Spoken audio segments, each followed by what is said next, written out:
Welcome snugglers, this is the end of week 2 for our Snuggle Summer Knit Along. Hope you're all doing well. Is anybody experiencing any rain? We could sure use some. If you have some rain, please send it our way. Hi Karen, hi Sharon. How are you all doing? And most importantly, how are you doing with your progress on your Snuggle Kal? As of this morning, I have finished the knitting and the grafting of my Snuggle Cowl. For those who are just joining us and not sure what the snuggle is, we have chosen for our early summer knit along this particular pattern. The Snuggle is Real by Max the Knitter, a Canadian designer based in Montreal. The pattern can be found on Ravelry, and it is a great project for learning new techniques.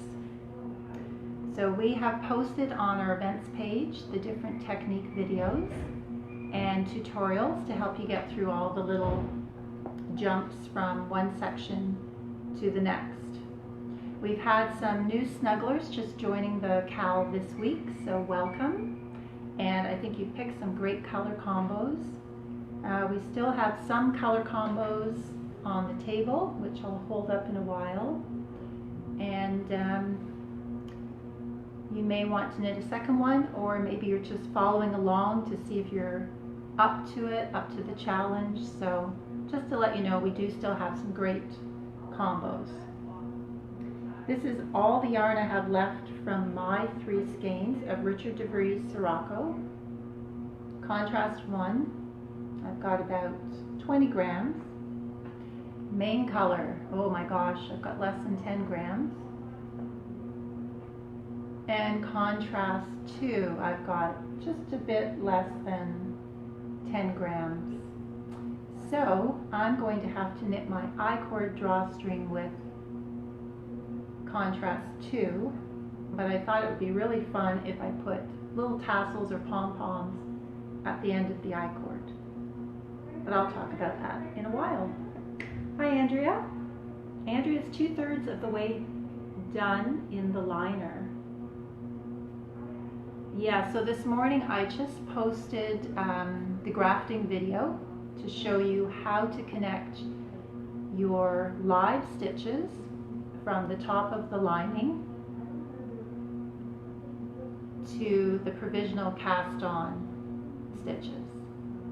So I hope that's helpful. If you have any questions about it, please post them here, or you can always comment on the video, which you'll find on our events page. I also did post a tutorial, picture tutorial, of the different steps that are involved to lead you up to the grafting, just so you don't skip anything, and then once you start the grafting, it's a little bit too late to go backwards. And that is unfortunately not something you want to find out afterwards. So another little tip about the lining, I'll just turn mine inside out so you can see. It's very bright. When you're knitting the lining, you're working in knit rounds. When you work the outside of the cowl, you were working in mosaic knitting. Mosaic knitting has a different gauge, a different number of rows per inch than stocking stitch. So don't count the rows of mosaic knitting on the outside and feel that you have to match the same number of rows when you do the lining. That would never work. You're just going strictly by measurement. So however long you made your mosaic panel on the outside, which is from the bottom of the ribbing to the top of the ribbing here, that's your pattern work, your mosaic knitting. That is the length that you want to measure for your lining. And then you're ready to stop and prepare yourself for grafting. There is a slip stitch involved in mosaic knitting, and every time you slip a stitch, you're condensing your rows a little bit. So for every 2 rows of mosaic knitting, that's traditionally equal to about 3/4 of a row of traditional stocking stitch. And I did knit the full length for my cowl just because it is going to be a store sample, and then people can judge if they'd like to knit it the full length or knit it a bit shorter. I would say about 80% of you have mentioned that you've knit it shorter. Some have shortened it to 8 inches of mosaic knitting, some maybe 9 or 10 inches. I think 10 inches was the average, but I've knit the full length. That is why I only have a little bit of yarn left. So play it safe, and if you have not finished your mosaic knitting, knit it a little bit shorter, and then you're sure not to play yarn chicken with the lining. It's probably a little bit too hot today to be working on your cowl project. Thanks, Karen. I'm glad you enjoyed the video. Hi, Anna. You're trying to access the website or the Facebook events page.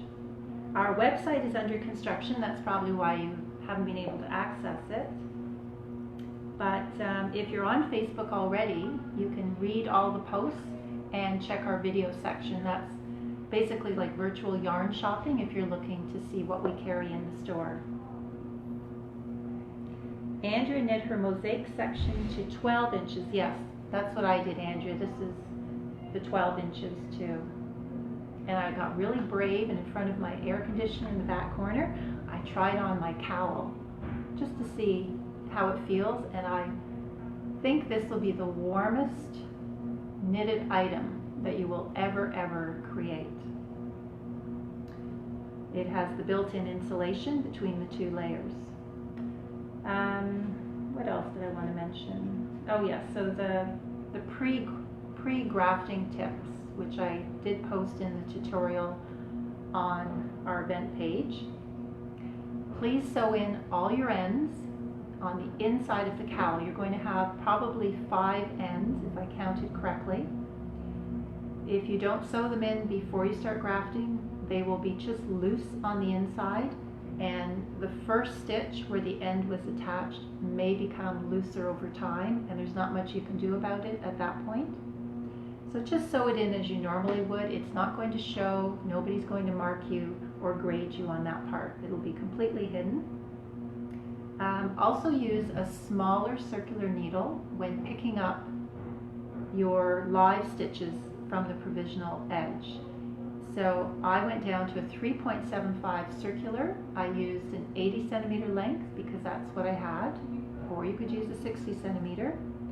It's a little easier when the needle is smaller to pick up the stitches because they have sort of compressed a bit where they're attached to the provisional cast on or waste yarn, and you are going to be cutting that waste yarn away from those stitches. So the smaller the needle will give you a little bit of extra play, and you won't accidentally cut through your live stitches. Be careful that you have really good lighting when you do cut out the waste yarn. One wrong snip of the scissors and you could accidentally cut into those live stitches. So it has happened before. It's a real pain to repair. It can be repaired with some mending, but just be careful.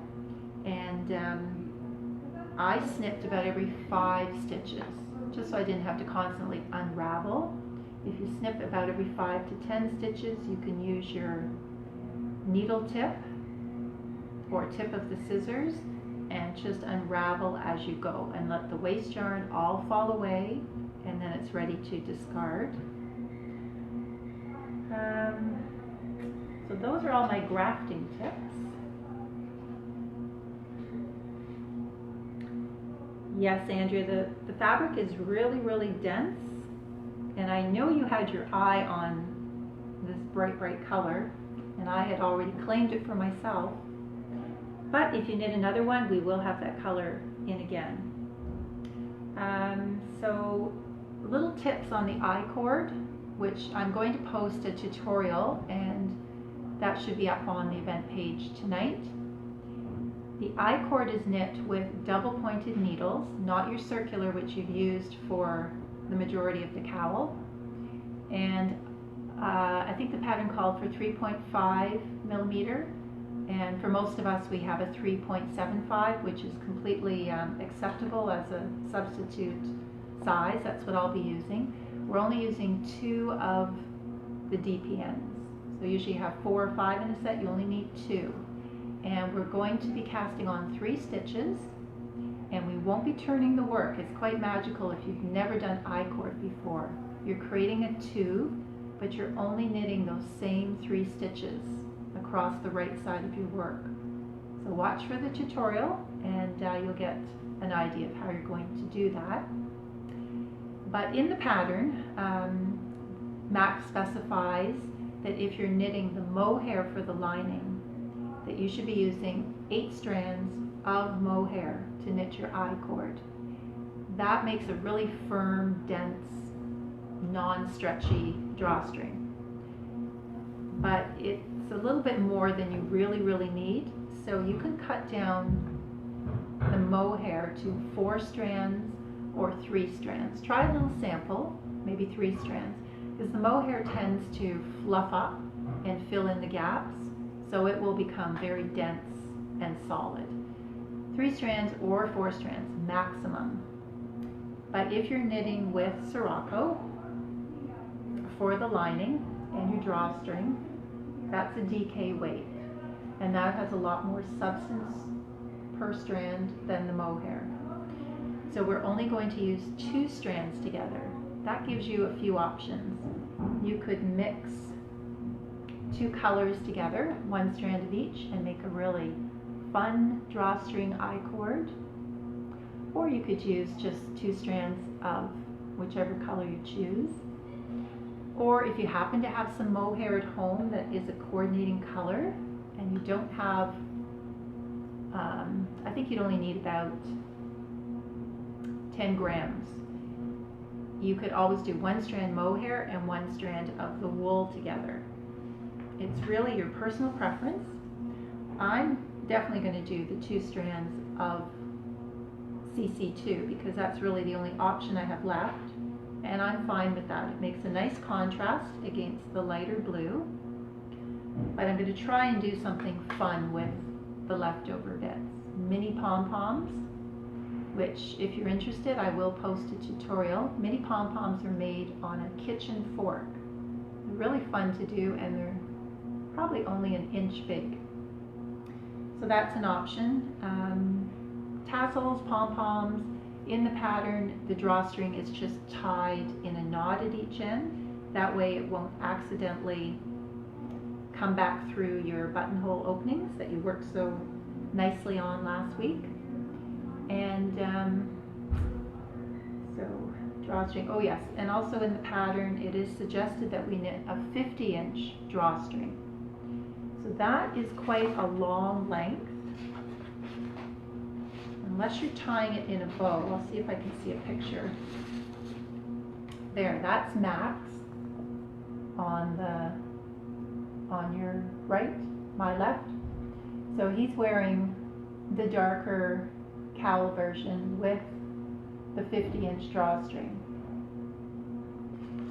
And he's also knotted the ends. So they're more or less just those ends are there for aesthetics.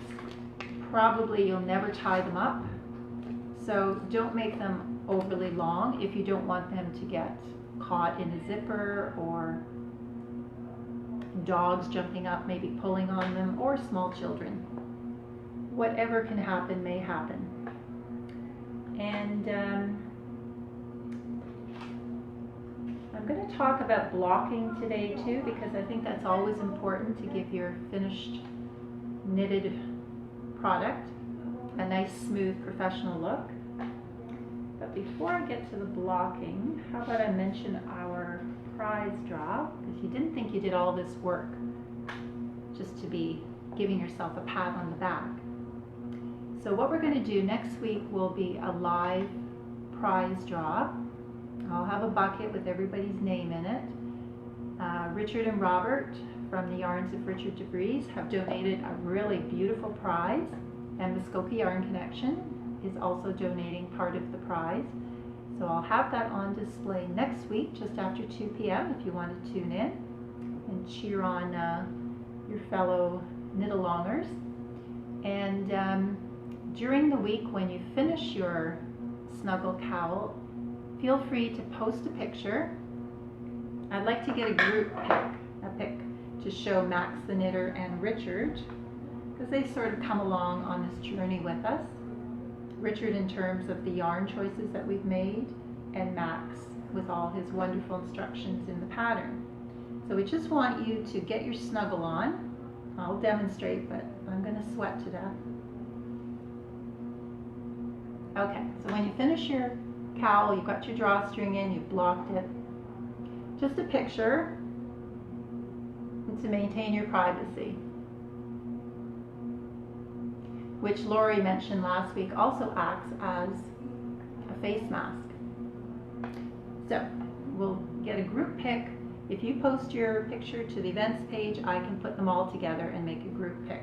That'll be nice to see everybody's colors and choices. Mine ended up, every time I look at it, I see a map of the world. Do you see that too, or am I just a little bit overly creative in my thinking?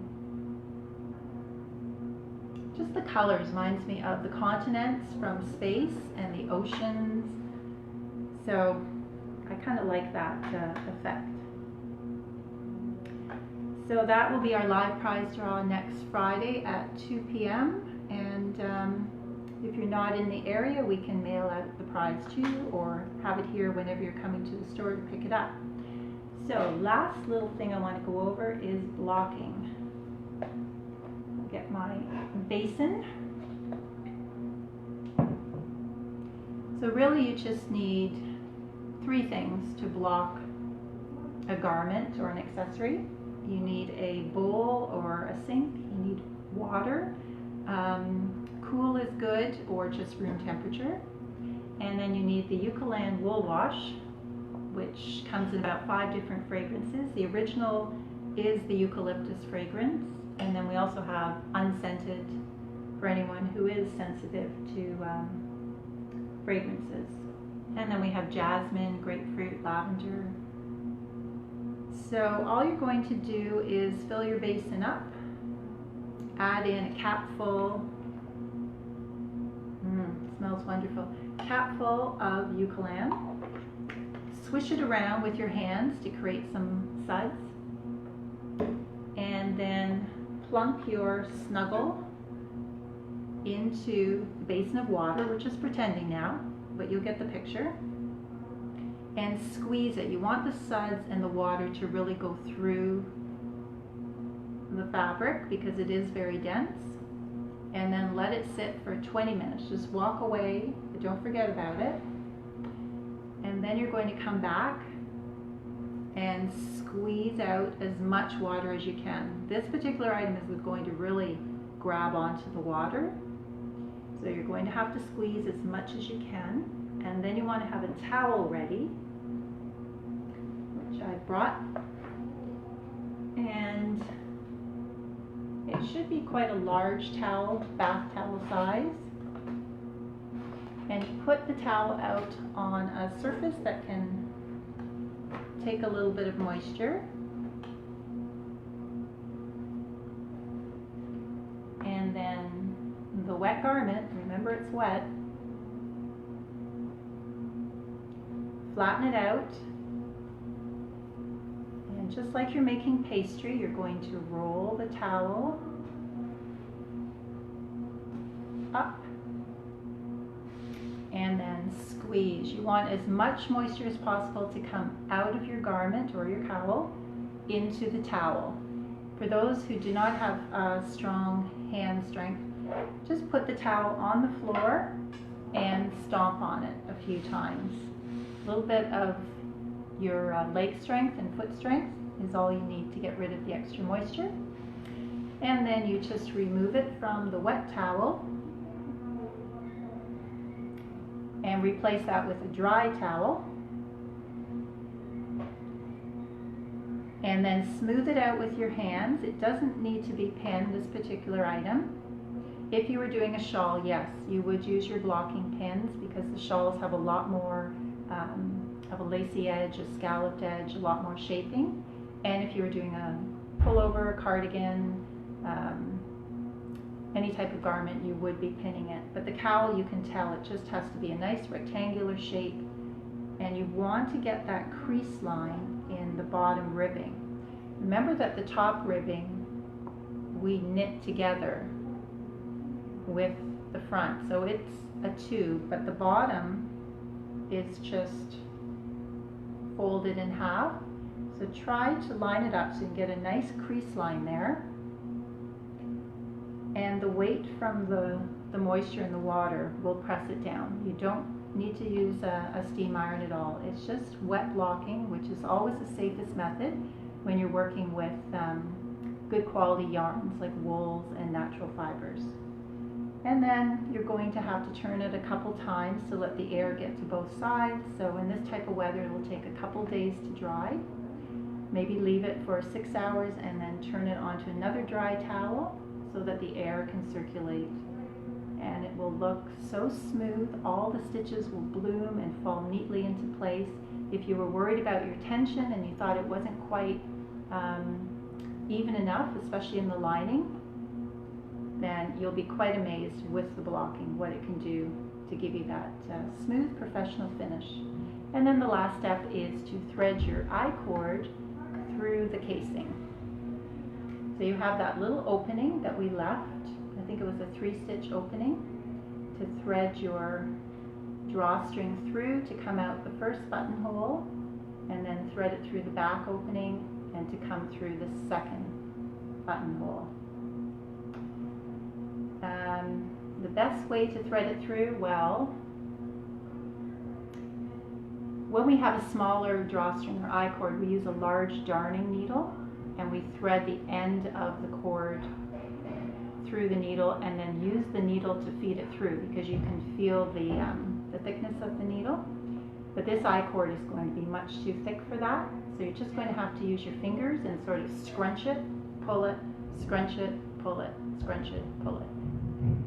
Little fingers are good for that too, so grandkids can help, or any children that may be visiting you.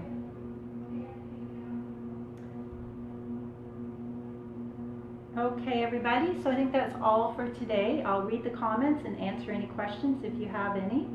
Hope you enjoyed knitting your snuggle, but don't forget, we still have our live draw next week, just after 2 p.m. And for anyone who is just starting their Snuggle Kal, all the videos, they stay on the events page forever, and all the tips and tutorials are there forever. Thanks so much, and get your snuggle on. I want to see all your pictures.